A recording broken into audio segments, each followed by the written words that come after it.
Aasta raadiojaam Raadio 2.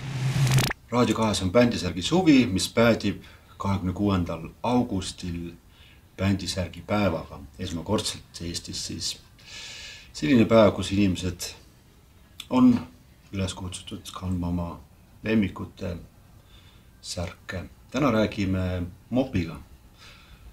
Mop on Jan Berkovitš. Tere! Raske muusikasaate Metallion eestvedaja juba aastaid olnud ja sa oled aastaid kogunud ka T-särke.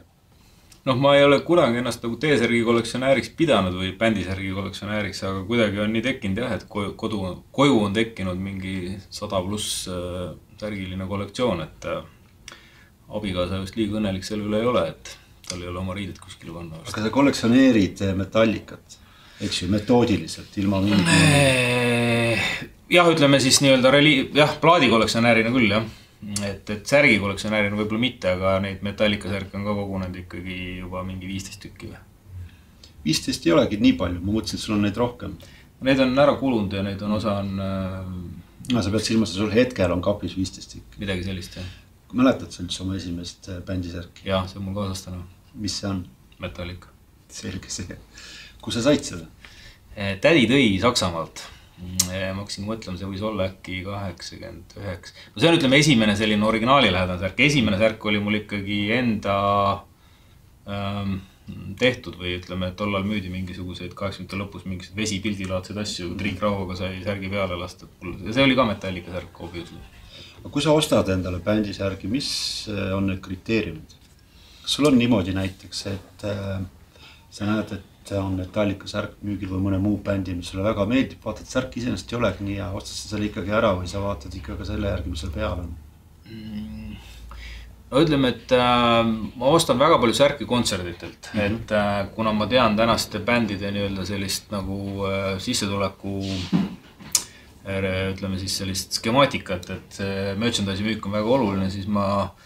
Neid veel tasuta ei saa, eks jah? Ei saa ja teistpidi ma hea meelega nagu tegelikult toetan bände, mis mulle meeldivad. Ma tean, et see merchandise raha või särgi raha läheb kontserti ostas ikkagi otse meeste taskusse, et see on kõige et siis see on üks põhjus, miks ma ostan särke. Teiseks on see, et ma ikkagi, mulle peab see särk meeldima, et mulle meeldivad väga tegelikult nagu sellised veidi ebaordinaarsed metal-särgid ehk mitte mustad.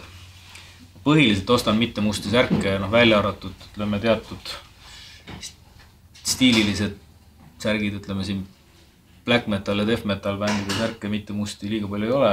Sul on põhiliselt ka metal bändide särgid, eks ju? 99% vast küll, jah. Mis sa vanade särkidega teed? Ära sa ei viska neid? Ega väga ei viska, jah, et ma olen selline hamsteri tüüpi natuke, et ikkagi, et kui ma nagu mingeid autosid remondiks, siis ma ei viskaks ilmselt vanu juppe ka ära, aga ma ei remondi.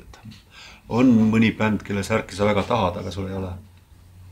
Ma väga pikalt tahtsin Bolt Roveri särki, see oli vahepeal see mingi jube defitsiit, et ma müüsid ainult oma kontserdile, aga siis õnneks ma sattusin nende kontserdile ja sain sealt osta omale.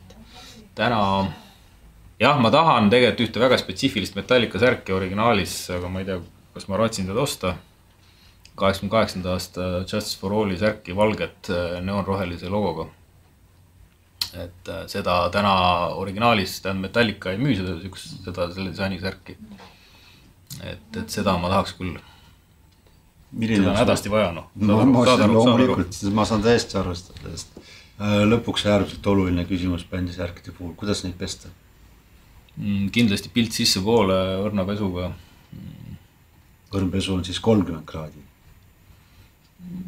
See mõttes, et ta väga ei trummeldaks või mis ta on siis, kuidas see peennnimetus on, ma ei tea. Jah, see on juht, näed, või siis üldse käsitsi pesu või mis iganes. Aga kindlasti jah, pilt sisse alati, see on mandatory. Raadio 2 jõulupidudel sa oled ikka alati meil kõigil tuju jaoks teinud ja eriti ägeda merch itemiga, kui nii võib öelda. Metallica kampsun, kus sa selle said? Selle sain internetist Metallica ametlikust poest. Siin ta on, jah. Kudum. Paljud on küsinud, kas vanaema kudus või, aga nii hästi ei läinud. Ja sa räägid, et see on suht levinud nüüd tänapäeval? Jah, et siin on Slayeril on jõulukampsun ja Anthraxil on Happy Hanukkah kampsun ja Mastodonil on väga kihvtid kampsunid, mitu tükki juba olnud siin erinevatel jõuludel.